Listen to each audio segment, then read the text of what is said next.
लोकसभा चुनाव के नतीजों के बाद सबकी निगाहें दिल्ली में हो रही इंडिया अलायंस और एनडीए अलायंस की बैठक पर है। इन सबके बीच हमारे साथ जेएमएम के महासचिव सुप्रियो भट्टाचार्य जी हैं।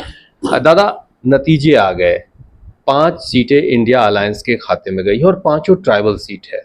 तो इस नतीजे को आप किस रूप में देखते हैं आने के बाद?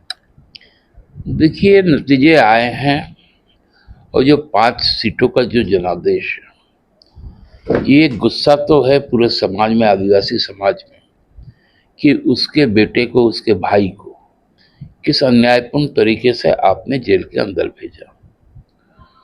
तो उसका आक्रोश जो बैलेट यूनिट में बंद हो गया था। और ये बातें हम लोग शुरू से कह रहे थे कि ये झारखंडी अस्मिता की लड़ाई है।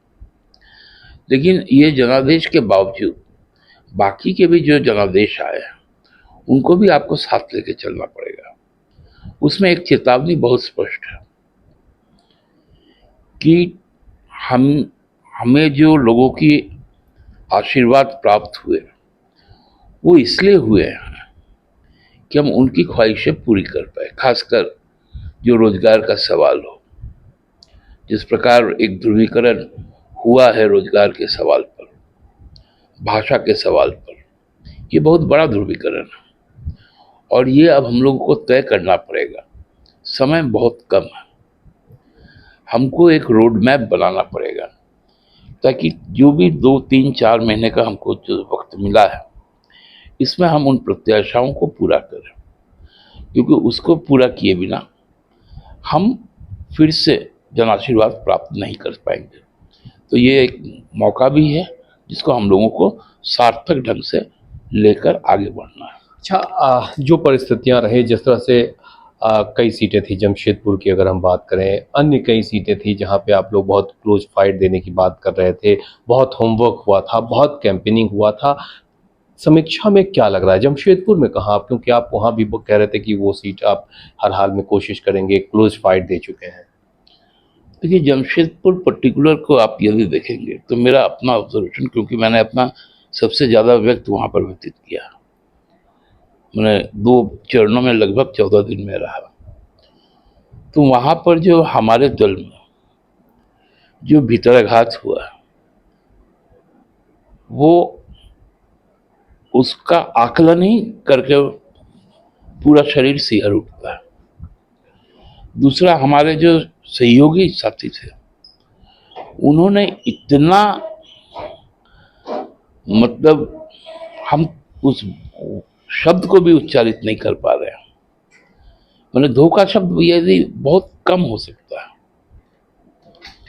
हम कह सकते हैं कि हम पे सीधा सीधी समाप्त करने की साजिश हुई है। हर विधानसभा क्षेत्र में हम पिछड़े हैं, जबकि जो राजनीतिक समीकरण बताता है वो सभी 6 विधानसभा सीट भाजपा से मुक्त है। और उन 6 विधानसभा क्षेत्रों में यदि भाजपा की बढ़त है तो ये बहुत बड़ी चिंता की विषय है। इस पर पार्टी निश्चित तौर पर बैठेगी, सोचेगी, कारणों का पता लगाएगी और जो कारक लोग हैं उनकी पहचान करके उनसे सतर्क हो जाएगी। ये जो भीतरघात आपने कहा, अपनों से भीतरघात, ये भीतरघात मतलब किस लेवल पे हुआ? अपने कौन थे? अपने जो नेता हैं वही लोग थे। कार्यकर्ता तो एक्टिवेट होता है नेता के ऊपर,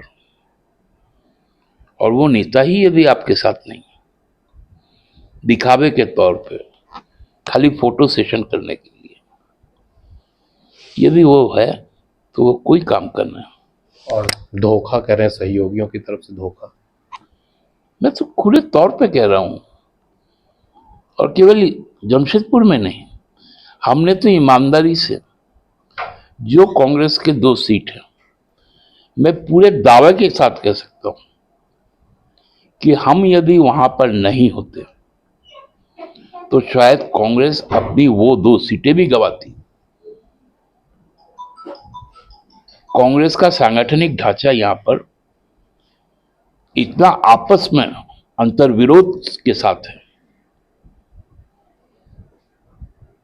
कि हम किसी तरह उनकी 2 सीटें चूंकि हमारी अस्मिता से जुड़ी हुई सीटें थी, हमने बचाया है, हमने जिताया। अभी यहाँ से आगे आपको विधानसभा चुनाव में जाना है, तो फिर अगर लोकसभा के दौरान आप मानते हैं भितरघात, धोखा, अपनों का धोखा, जो परिस्थितियां बनी लोकसभा चुनाव के बाद विधानसभा चुनाव में, तो बड़ी लड़ाई आपके सामने है। ये इसीलिए तो कह रहे हैं, ये ईश्वर का एक बहुत बड़ा संकेत हमको मिला। हमने क्या शब्द यूज किया? चेतावनी का। हम यदि इसी प्रकार का, जो मैं शुरू से एक बात कहता था अपने मित्रों को, अपने सहयोगी साथियों को, आप सीट मत देखिए, आप जीत देखिए। उनको सीट चाहिए थी, हमको जीत चाहिए थी। हमारी बात नहीं माने। सीट लेने से चुनाव नहीं जीता जा सकता, और ये संकेत विधानसभा के लिए भी है। तो विधानसभा के दौरान जो सीट शेयरिंग होगा, वहाँ भी सबसे पहले तो बात आएगी डिस्ट्रीब्यूशन का, सीटों के डिस्ट्रीब्यूशन का, कितना कौन लड़ेगा। उस दौरान किस तरह से आप लोग जाएंगे, क्योंकि अभी आप मानते हैं कि कहीं ना कहीं जो परिस्थितियां रही, जो आपके नतीजे आए, वो इससे और बेहतर हो सकते थे, आप कह रहे हैं, तो उस दौरान कैसे सीट शेयरिंग होगा फिर? ये देखिए, वो समय है, हर चीज से लोग सीखते हैं, और राजनीति है, परिस्थितियां होती है। अजय नदी में भी पानी बहना है, रक्षी में भी पानी बहना है, दामोदर में भी बहना है, स्वर्णरेखा में भी बहना है, कोयल कारो में भी बहना है। तो बहुत सारी नदियां हैं, तो उन नदियों को बह लेने दीजिए थोड़ी देर। और अभी तो चीजें पूरी तरह से, हम समझते हैं कि जिसको हम लोग कहते हैं कि घोला जल, मतलब पानी पूरा ये हो गया है। हाँ, तो उसको थोड़ा सेडिमेंटेशन हो जाने दीजिए, थोड़ा तह तक बैठ जाए, तब साफ पानी हम लोग बाहर निकाल देंगे। ये 5 और 9 सीट आप मतलब आपके विरोधी के खाते में गई, तो किन इन 9 में कहाँ कहाँ लगा कि भितरघात या फिर जैसे कि धोखा? नहीं, एक तो हम लोगों को जैसे जमशेदपुर तो आप कह ही दिए, हमको गिरिडीह में भी इस बात का एहसास हुआ है, खासकर हमारे 5 सीटों में।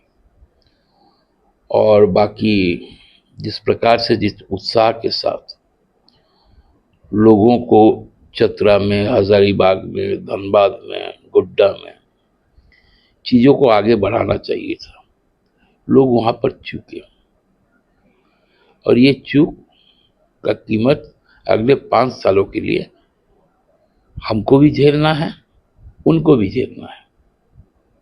क्योंकि यहाँ पर हम ज्यादा शक्तिशाली है, तो हमला हम पे ज्यादा होगा, उन पे थोड़ा कम होगा। तो सुप्रियो भट्टाचार्य जी, जेएमएम के महासचिव, इनका साफ तौर पे मानना है कि जो नतीजे आए हैं वो और बेहतर हो सकते थे। कहीं ना कहीं आलाई पार्टनर से इनको जमशेदपुर में और गिरिडीह में धोखा मिला है, अपनों ने भी भीतरघात किया है, जिसकी वजह से ये नतीजे हैं, नहीं तो और बेहतर हो सकते थे। अपने सहयोगी वीडियो जर्नलिस्ट उमेश के साथ कुमार चंद।